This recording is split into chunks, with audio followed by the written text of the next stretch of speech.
Hello बच्चों, मोक्षिका मोक्षिका channel पर विनीता मलिक की तरफ से आपका हार्दिक स्वागत है। पाठ 24 विराट का भ्रम। महाभारत के इस पाठ में त्रिगृत राजा सुशर्मा पर विजय प्राप्त करके राजा विराट नगर में जैसे ही वापस आए तो नगर के जितनी भी प्रजा थी उन्होंने उनका बड़ा धूमधाम से स्वागत किया।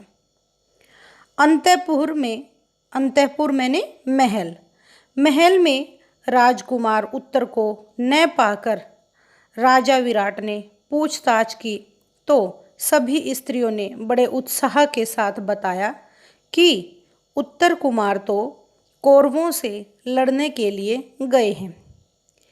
राजा यह सुनकर एकदम से अचंभित यानी चौंक उठे। उनके विशेष पूछने पर स्त्रियों ने कौरवों के आक्रमण आदि का सारा हाल बताया। यह सब सुनकर राजा का मन चिंतित हो उठा।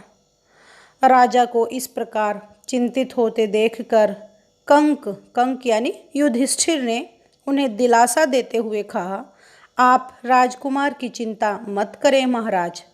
बृहन्नला जो अर्जुन के रूप में सारथी बनकर उनके साथ गई हुई है।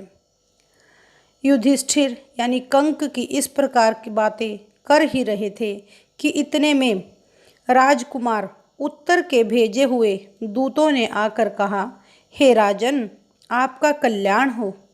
राजकुमार उत्तर जीत गए। कौरव सेना तितर बितर कर दी गई, गायें छुड़ा ली गई हैं। यह सुनकर राजा विराट की आंखें खुली की खुली रह गई। उन्हें विश्वास ही नहीं हो रहा था कि अकेला उत्तर कौरवों को किस प्रकार जीत सकेगा। लेकिन पुत्र की विजय हुई यह जानकर राजा विराट आनंद और अभिमान से फूले ना समाये। उन्होंने सभी दूतों को अनेक रत्न, धन आदि पुरस्कार के रूप में देकर खूब आनंद मनाया। इसके बाद राजा ने प्रसन्नता से महल में जाकर कहा, हे सैरेंद्री द्रौपदी, चौपड़ की गोटे तो जरा ले आओ। चलो कंक के साथ दो दो हाथ चौपड़ तो खेल लूँ। आज खुशी के मारे मैं पागल सा हुआ जा रहा हूँ। मेरी समझ में नहीं आ रहा है कि मैं अपना आनंद कैसे बताऊं। दोनों खेलने बैठ जाते हैं। एक तरफ कंक यानी युधिष्ठिर और दूसरी तरफ राजा विराट। खेलते खेलते समय और बीतता चला जाता है और बातें भी होती रहती हैं। देखा राजकुमार का शौर्य, राजा विराट कहने लगे, विख्यात कौरव वीरों की मेरे बेटे ने अकेले ही लड़कर धज्जियां उड़ा दी, उनको जीत लिया। विराट ने कहा। युधिष्ठिर यानी जो कंक के रूप में है, उन्होंने कहा, निसंदेह आपके पुत्र भाग्यवान हैं, नहीं तो बृहन्नला उनकी सारथी बनती ही कैसे।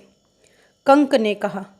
विराट झुंझला कर बोले, अपने भी यह क्या बृहन्नला की रट लगा रखी है। मैं अपने कुमार की विजय की बात कर रहा हूँ और आप उनके सारथी की बड़ाई किए जा रहे हैं। युधिष्ठिर ने अब बृहन्नला का नाम लेकर जैसे ही कुछ कहना चाहा, राजा से रहा न गया। अपने हाथ का पासा युधिष्ठिर के मुख पर दे मारा। पासे की मार से युधिष्ठिर के मुख पर चोट लग गई और खून बहने लगा। इतने में ही द्वारपालों ने आकर खबर दी कि राजकुमार उत्तर बृहन्नला के साथ द्वार पर खड़े हैं। राजा आपसे भेंट करना चाहते हैं। यह सुनते ही विराट जल्दी से उठकर खड़े हुए और बोले, आने दो आने दो। कंक ने इशारे से द्वारपाल को कहा कि सिर्फ राजकुमार को लाओ, बृहन्नला को नहीं। युधिष्ठिर को भय था कि कहीं राजा के हाथों उनको जो चोट लगी है उसे देखकर अर्जुन गुस्से में कोई गड़बड़ी न कर दे। यही सोचकर उन्होंने द्वारपालों को ऐसा आदेश दिया। राजकुमार उत्तर ने प्रवेश करके पहले अपने पिताजी को नमस्कार किया, फिर उन्होंने कंक को प्रणाम किया। उसके मुख से बहता हुआ खून देखकर राजकुमार उत्तर चकित रह गए। उसे अर्जुन से मालूम हो चुका था कि कंक तो असलियत में युधिष्ठिर ही है। उसने पूछा, पिताजी, इनको किसने यह पीड़ा पहुंचाई है? विराट ने कहा, हे बेटा, क्रोध में मैंने चौपड़ के पासे फेंक मारे। क्यों तुम उदास क्यों हो गए? पिता की बात सुनकर उत्तर कांप गया। विराट कुछ समझ ही न सके कि क्या बात है। उत्तर ने निवेदन किया तो उन्होंने कंक के पांव पकड़कर क्षमा मांगी। इसके बाद उत्तर को गले लगा लिया और बोले, बेटा, बड़े वीर हो तुम। उत्तर ने कहा, पिताजी, मैंने कोई सेना नहीं हराई, मैं तो लड़ा भी नहीं। बड़ी उत्कंठा के साथ राजा ने पूछा, कौन था वह वीर? कहाँ है वह? बुला लाओ उसे। राजकुमार उत्तर ने कहा, पिताजी, मेरा विश्वास है कि आज या कल वह अवश्य प्रकट होंगे। थोड़ी देर तक तो पांडवों ने सोचा कि अब ज़्यादा विवाद करना और अपने आप को छिपाए रखना ठीक नहीं है। यह सोचकर अर्जुन ने पहले राजा विराट को और बाद में सारी सभा को अपना असली परिचय दे दिया। लोगों के आश्चर्य और आनंद का ठिकाना न रहा। पूरी सभा में कोलाहल मच गया। चारों तरफ उनकी जय जयकार होने लगी। राजा विराट का हृदय कृतज्ञता जो दूसरों के किए हुए उपकार को मानता है। राजा विराट का हृदय कृतज्ञता, आनंद और आश्चर्य से प्रफुल्लित हो उठा। विराट ने कुछ सोचने के बाद अर्जुन से निवेदन किया कि आप राजकुमार बनकर राजकन्या उत्तरा से ब्याह कर लें। राजकुमारी उत्तरा राजा विराट की पुत्री है। अर्जुन ने कहा, हे राजन, आपकी कन्या को मैं नाच और गाना सिखाता रहा हूँ।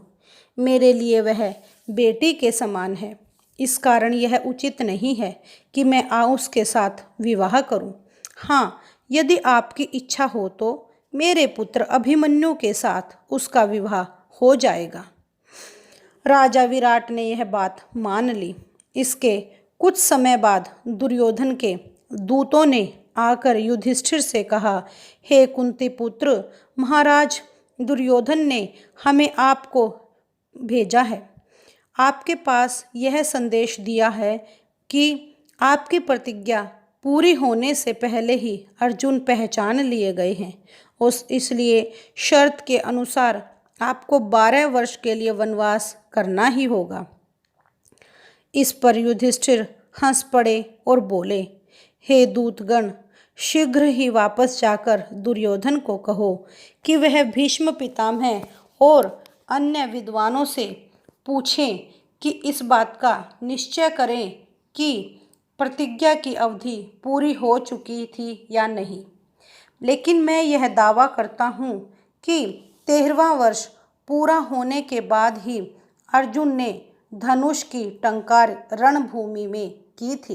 अतः हम अपना अज्ञातवास का समय पूर्ण कर चुके हैं। जाकर दूत यह सूचना दुर्योधन को देते हैं। अगले पाठ में फिर मिलते हैं। Bye bye.